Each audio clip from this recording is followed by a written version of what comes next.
Bonjour, avec l'Union communiste libertaire, on a décidé de faire des vidéos pour parler, échanger sur la situation actuelle qui est extrêmement compliquée. Donc évidemment, on vit une crise sanitaire d'ampleur sans précédent. Et cette crise sanitaire, elle s'ajoute à une crise sociale qui existait évidemment bien avant. Ça fait des décennies que le patronat fait en sorte, via les gouvernements successifs, de casser le code du travail. Ceux qui sont en première ligne lors de la gestion de cette épidémie, c'est comme souvent, comme toujours, les travailleurs et les travailleuses les plus précaires.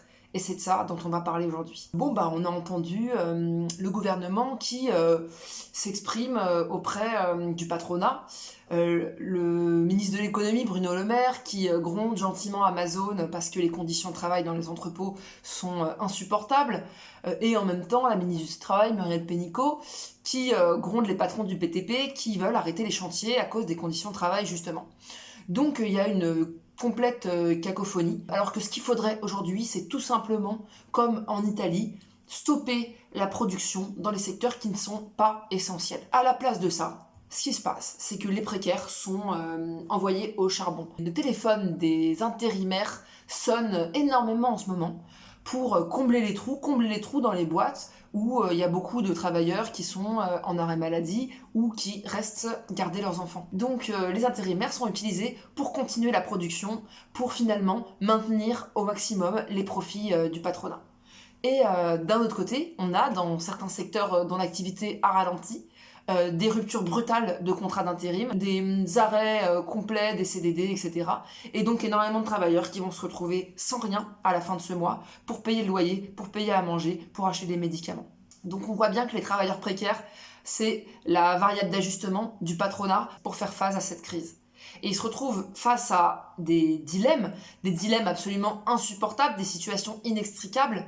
Soit je vais bosser et je risque pour ma santé, mais je risque aussi de propager la maladie, soit je vais pas bosser, mais j'ai plus d'argent pour bouffer. On peut voir quand même qu'il y a déjà eu des refus de cette situation insupportable, et il y a eu des débrayages, par exemple, dans plusieurs entrepôts Amazon.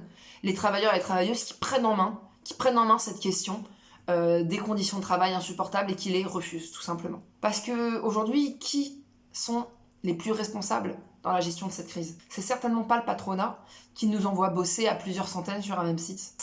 Ça participe simplement à propager encore l'épidémie. Ceux qui sont les plus responsables, c'est les travailleurs et les travailleuses qui refusent ça, qui veulent le confinement de toutes les personnes qui travaillent dans des secteurs non essentiels pour endiguer l'épidémie absolument aujourd'hui. Ce qu'il faudrait aujourd'hui, c'est tout simplement changer complètement la manière dont fonctionne cette société.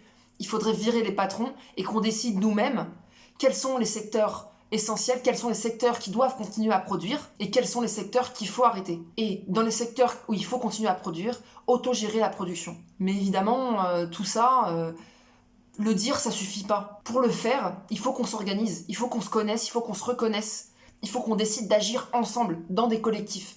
Dans nos collectifs de travail, d'abord évidemment, et se tourner vers nos syndicats, là où il y en a, et aussi dans nos collectifs, dans nos quartiers, créer des nouvelles solidarités dans les quartiers où on habite pour faire face à cette pandémie. Et c'est comme ça que naîtront des révoltes, des vraies révoltes de travailleurs et de travailleuses, des vraies révoltes ouvrières qui permettront enfin d'endiguer l'épidémie, de sauver des vies, de sauver nos vies.